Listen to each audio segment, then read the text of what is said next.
دیکھیے تیمم جو ہے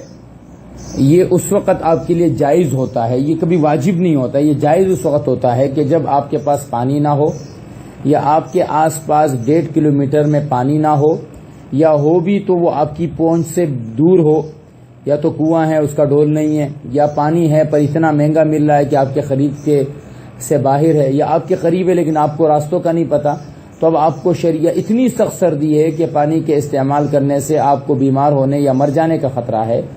یا بیمار ہیں اور بیماری کی حالت میں اگر پانی استعمال کریں گے تو بیماری بڑھ جانے کا خطرہ ہے، تو اس صورت میں شریعت آپ کو تیمم کی اجازت دیتی ہے۔ اور تیمم کا طریقہ یہ ہے کہ دونوں ہاتھوں کو ایک مرتبہ کسی ایسی جگہ پر جو کہ مٹی والی جگہ ہو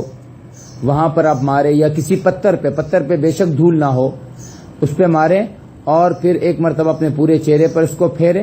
پھر دوبارہ دونوں ہاتھوں کو زمین پر مارے، بائیں ہاتھ کو پہلے دائیں ہاتھ پر پھیرے اور پھر دائیں ہاتھ کو پھر بائیں ہاتھ پر پھیرے۔ اس سے انشاءاللہ اس سے سارے جو آپ کے ناپاکی دور ہو جائے گی۔ غسل کے لیے بھی تیمم ہے، وضو کے لیے بھی تیمم ہے۔